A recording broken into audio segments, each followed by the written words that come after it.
What is up? Thank you for coming to my channel, Prison POV.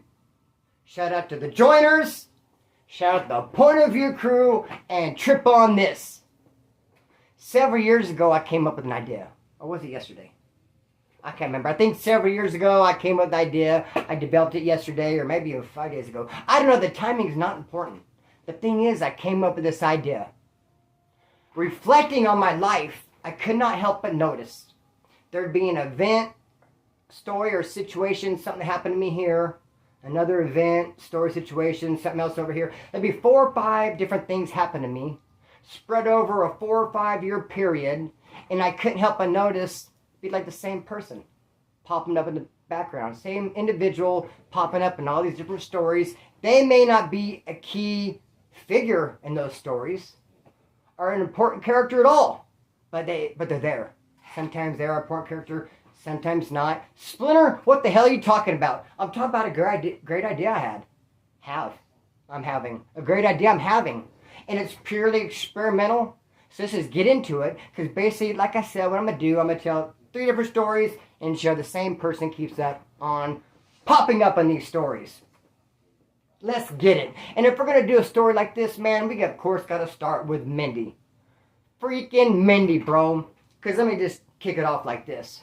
When I was freshly kicked out of high school, a fresh high school dropout, I ran with the crew of some Peckerwoods, homeboy.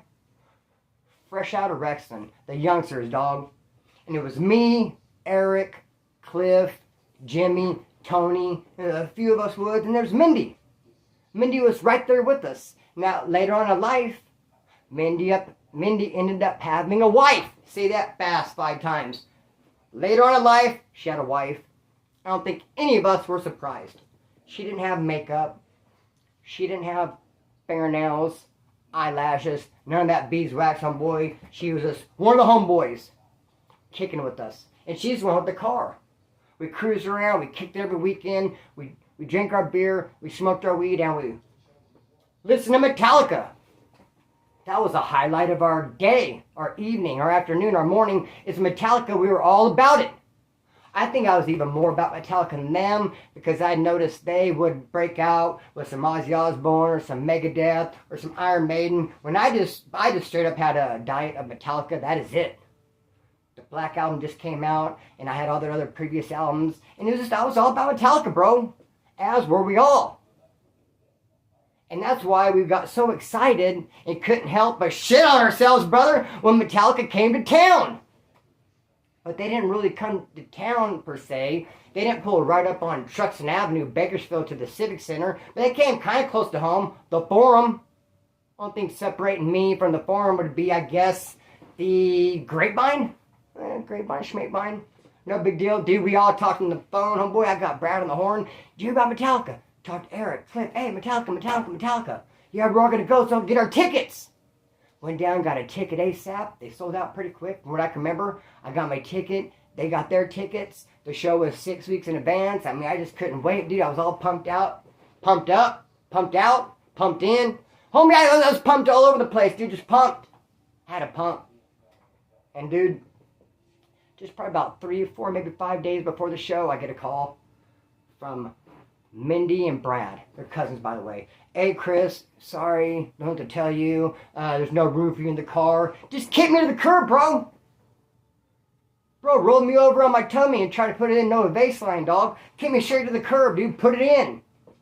No, you can't go after looking forward to it. So excited, I got my ticket. There's no room for you now. And I was like, all right. I'm a much different person now. Of course I am. It's been 20 years. People grow, they change. Now I would have been very combative. Like, what do you mean? Who's taking my spot? If I can't go, who is going to go? Matter of fact, who's all going to be in the car? There's not enough room for me? Or who are you replacing me with? How much did they pay you to break my heart? I'd have been combative. I would have wanted some answers. I would have had questions, bro. But back then, I was like, all right. You want to take me? You don't want to take me. I thought something was fishy, bro, but I'm not going to call him out on it. I said, whatever, man. Now I started immediately. Did I cry? Snarf, snarf, I'm not going to Metallica. No. I never said I was going to hang up going to that concert. I never hung up that opportunity, bro. I'm going to it. Just how am I going to get there? And I start asking around who could take me. And as it turns around, this dude named G. Rockarelli, G-Man, this black dude, this low-level, this drug dealer who we get weed from sometimes. And my cousin Scrap Diego and one of my good friends Funk One, they were rappers. They had this little clique called the Chili Most Crew. And I think G-Man, G. Rockarelli, he came in to be their manager. Hey, you scam artist, bro. Sign here, but I can't really read. I don't. What am I signing? Just sign, just sign, just sign. So he was there. He was in the background, bro. And as it turned out, he was going to LA that day, right at the same time, and he could drop me off right at the forum, bro. And I wouldn't have a way home. I wouldn't have a ride back. I didn't care. I didn't give it a second thought. I didn't say, well, he'll drop me off. I can get there, but I can't come back. I was like, take me. I'll figure out back later, because I wasn't 18 yet. And I remember I used to always see his commercials, dude, advertising the runaway hotline. If you're a runaway, call 1-800, this number or that, and we'll get you home. I thought, they'll get me home, bro. Someone, some way, somehow, I'll get home. But I just got to get there. That's my job. I'm going to go see Metallica. I didn't care, dude. I didn't even care that I was putting myself in a precarious position. I didn't care at all until Metallica got done playing, that is. Because I showed up and I missed the first band. It was either Faith No More covering for Motorhead, or Motorhead covering for Faith No More. I don't know, but I missed it. G. Rockarelli got me there late. No, he got me there right on time, homeboy. Right when Metallica started. I got there, dude. And I enjoyed the show. I had a great time until Metallica was over. When Metallica was over, then the stress started to kick in. Heard a couple of Guns N' Roses songs. Not into it, dude. Definitely not blowing my hair back. I decided to get up and just pace. I went to the bathroom. I was like pacing around the concession stands. Because I was like, dude, what am I going to do? Should I call my dad? Am I going to call the 1-800 hotline? And I was walking and boom, I bump into somebody. Should have make contact. And I look and it was Brad.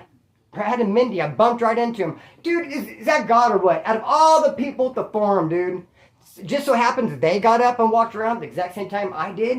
During the concert, it'd be one thing after the concert maybe, but during, they decided to skip Guns N' Roses 2, whatever, we bumped into each other, dude. Damn, imagine that.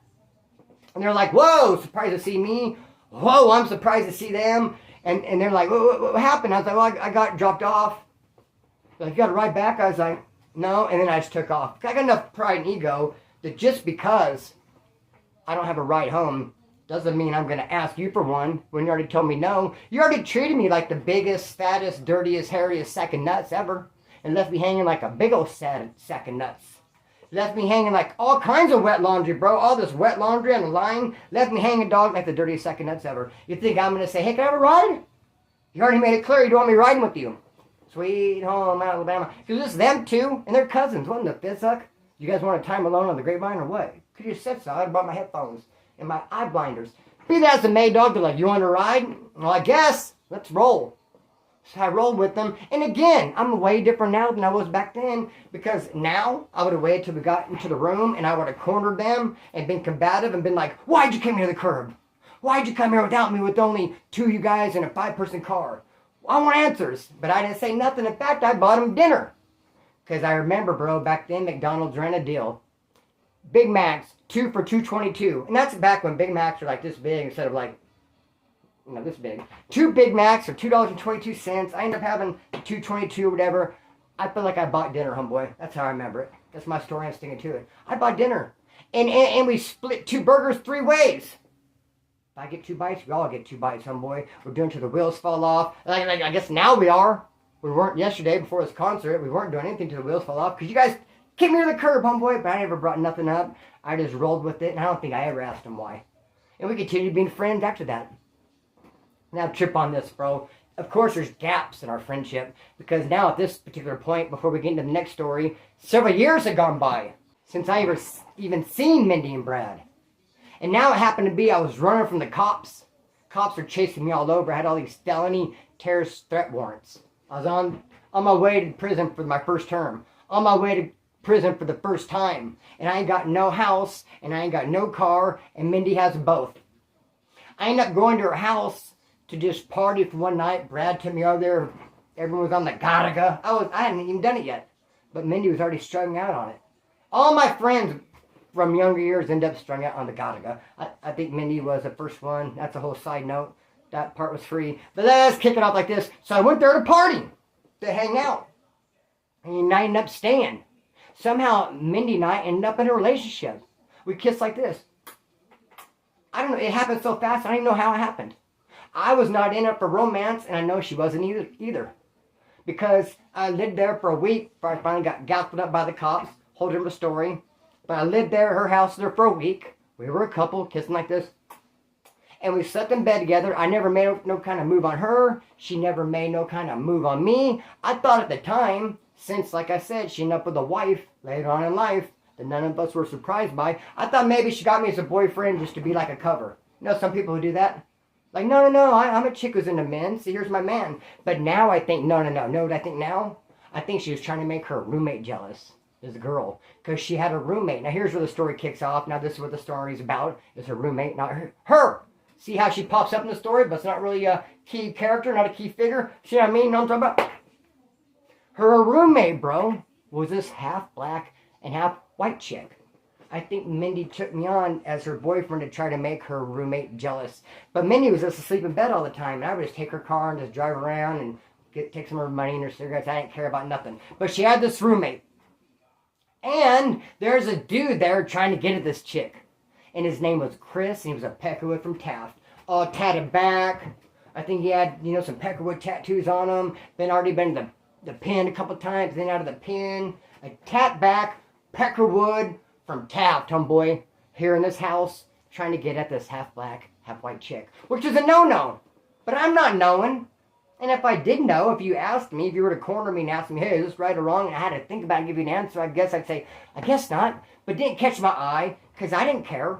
And he didn't make it real obvious that's what he was even there for. I mean, like I said, I was there at Minnie's house for like a week. I seen dude there 2-3 times. Yeah, he was in that girl's room talking to her. But she was also a low-level drug dealer. For all I know, he's trying to score from her. I don't know what he's up to, and I don't care. I got my own issues going on. I don't really give a rizit, dog. But all I know is I end up getting busted. Go to jail. They snatch me up. Go to county jail. Go to court. End up getting sentenced to prison. 2 years and a half. Go through reception. And then I hit mainline. When I go to mainline, I'll go to McFarland MCCF. Level 2 in McFarland. I hit B-side, building 4. Now, when I get there and I go in B-side, building 4, I notice the whole thing is made of glass. It's all made of glass. And there's like a little cop shop thing right in the middle. And it's like 4 is here, and then it's like 1, 2, 3, or whatever. There's like 4 little things. I know I'm 4. I don't know. These are 1 through 3. I don't know exactly the order. But I know, well, yeah, because I know there's 3, because I look over a 3 from me being a 4, and I see that dude Chris from Taft, the tatted down Peckerwood. And I was at Mindy's house trying to get at that half black, half white chick. And I see him. I know that I recognize him. I know that I knew him from the street. So I give him like a... That's all he was worthy of. Because I didn't really know him that much. He got him. But when he saw me, he was all... Yo, what's up, dude? Hi! Dude, good to see you. What's up, bro? Hi, oh my God. And he was going ape shit, dude, to see me. I couldn't believe it. I started matching his energy like, oh my gosh, yeah, good to see you too. And I'm thinking, dude, I must have been really cool to hang out with. I can't remember being that cool, but obviously I made an impression on him. I only hung out with him a couple times, and it must have been so great that he's seeing me right now, and he's just losing his shit, bro. He's just so excited to see me. I really must have made some sort of impression on him. And I'm just like, hey, bro, hey, I'm glad you see me. Hi, I see you too. Hey, good to see you, good to see you. And he's just like, dude, I can read his lips. So glad to see you. Yes, I'm glad you're here. I'm just like, dude, good to see you too. And I didn't really know him, but I'm just like, whoa. Remember, I just got to prison. First time, first term, only been there not even an hour. And I got this dude going, yeah! And it figured he's all tatted down, been there. I'm thinking this is like making me look great. There's no way a rag, which that's what he is. A rag is someone who's in and out. I'm what's known as a first termer. There's no way a rag should get all excited over a first termer. I'm thinking it's making me look good. Everyone who's watching this must be thinking, hey, that Splinter dude's about something, because homeboy's excited to see him. He even sent me a letter. Wrote me a little kite. Someone walked up, hey, Splinter, you got a kite. I'm trying to make my bed, put my stuff together, and see him. Hey, dude, it's Chris from Taft. What's up, bro? We're getting ready to have an unlock. Meet me outside, dude. I'd love to talk to you. I'd love to get at you, man. I'm like, all right, cool, dude. He's like, I got some stuff for you, some suits and shit. Blah. I'm like, man, this prison is awesome. So we had the unlock, and I go outside, and I see him. I'm like, hey, man. I come walking up to him, smiling. He's not smiling. He's like come here. He's like, hey, dude, hey. I said, dude, don't let none of the homeboys know I was trying to get at that chick at Mindy's house. I was like, huh? I said, what do you mean? He was that chick, I can't remember her name, the half black, half white chick that I was trying to get at. Don't let none of the homeboys know. They won't understand. He goes, bro, it's a long story. I'm only going to be here for a short time. I don't have time to explain it. I'm like, dude, I don't care. He's like, but they will. I go, but I'm not going to say nothing. He goes, yeah, if I stopped you, you would. I'm like, oh, dog, loose slips, sink ships. Stitches get stitches. I would have said shit, no. Dude, I didn't even think of it. Didn't even dawn on me. That you, so I'm like, whoa, so I guess, so you were fucking up then, what you're saying. And you're worried I'm going to tell any dog what? So you must have been real nice and nervous when you saw me not happy. Seemed like you're happy, but really you're nervous, kind of funny. Anyway, I was like, dude, don't trip, man. Don't worry about it. He's like, all right, just don't say nothing, man. Just don't say nothing. And after that, I don't think we ever had another conversation.